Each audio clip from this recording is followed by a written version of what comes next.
Today we hear the unique letter that Paul sent to Philemon. The whole letter is only 25 verses long, yet it helped revolutionize the relationship between a master and a slave in the Roman culture.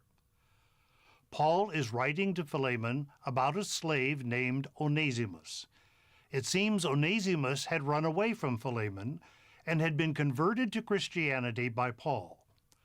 Paul is now sending him back to Philemon, requesting that he receive him no longer as a slave only, but also as a brother in the Lord, a fellow Christian. Paul is implying that the relationship between two Christians runs deeper than that of master and slave. So while Onesimus remains a slave, he is now also a Christian and a beloved brother.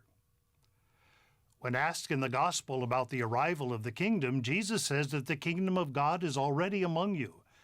It is already present.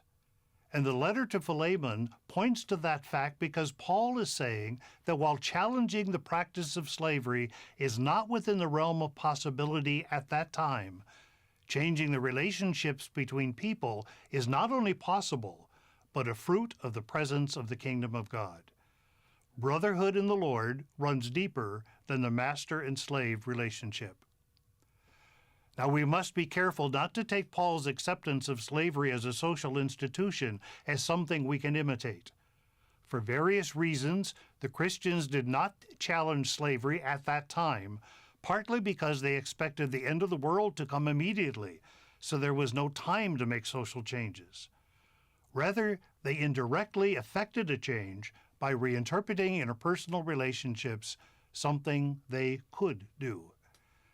If the kingdom of God is truly among us, what is it that we can do to make its presence felt? Maybe we cannot change social institutions, but we certainly can change how people deal with one another. While we must do what we can to make society more equitable and just, a task that may seem overwhelming, we can chip away at injustice and inequality a little at a time by our Christian living. For the gospel should color every thought, word, and deed.